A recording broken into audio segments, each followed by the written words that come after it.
If you want to go into the toy industry, I would go to the stores and look at toys that are out there. We do that all the time. We'll go to Target, go to Walmart, go to Amazon and see what are the hot toys, what are the features in the toys, get inspiration from that and see how would you make this better. I'm Kristen Sanzeri. I am a toy designer at Mattel and I work on Pixar toys. I knew I wanted to study animation always and I wanted to go to a grad school for animation. And so that was what brought me to Academy of Art and I did visual development for animation there. This is one of our spotlight buzzes. So this is like our collector buzz. So he's got all the deco.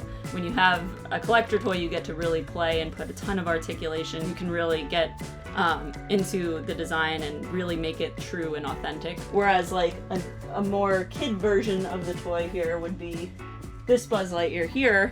Doesn't have as much articulation, still has a lot. Doesn't have the wings, but we get in that feature, which is more kid. And he has that opening and closing helmet, but this is the karate chop Buzz, just like you have in Toy Story.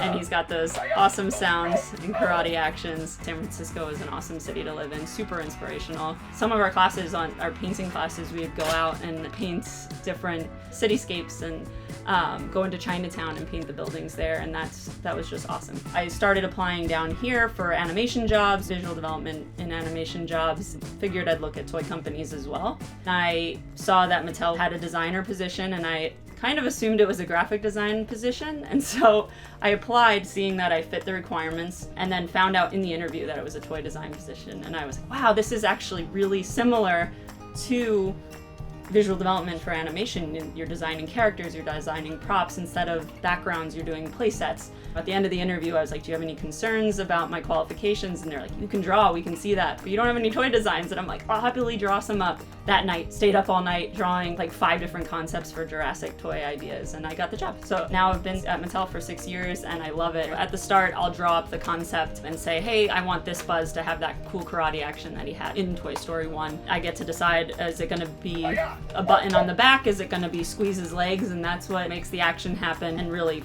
decide from there. And again, I always like to make it authentic. So we work very closely with Disney and Pixar to find out what is the latest and what colors Buzz has on his outfit, on his spacesuit, and really try to come up with what the best features are to make the best toy.